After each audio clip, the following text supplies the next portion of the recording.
అందరికీ praise the lord.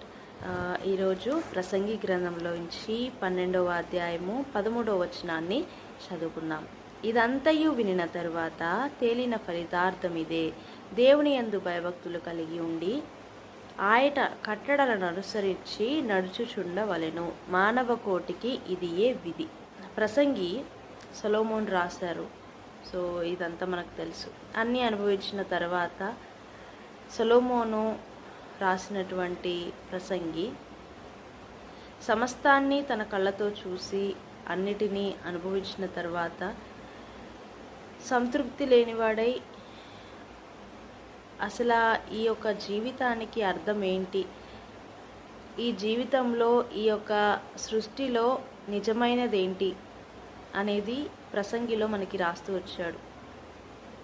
అయితే last అన్నీ వ్యర్థం, సమస్తము వ్యర్థము వ్యర్థము వ్యర్థము అని చెప్పి లాస్ట్లో ఒక మాట రాస్తూ వచ్చాడు. ఇదంతయు వినిన తరువాత తేలిన ఫలితార్థము ఇదే,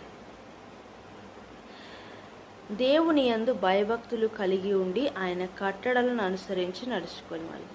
సమస్త మానవ కోటి మానవులు అని పిలువబడుతున్నటువంటి ప్రతి వారికి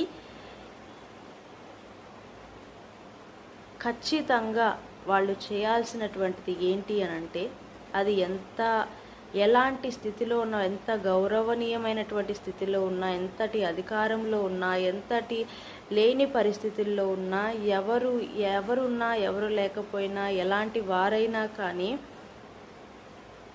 లాస్ట్లో మానవ కోటికి ఏమి రాయబడి ఉన్నది అని అంటే, ఆయన యందు భయభక్తులు కలిగి ఉండాలి.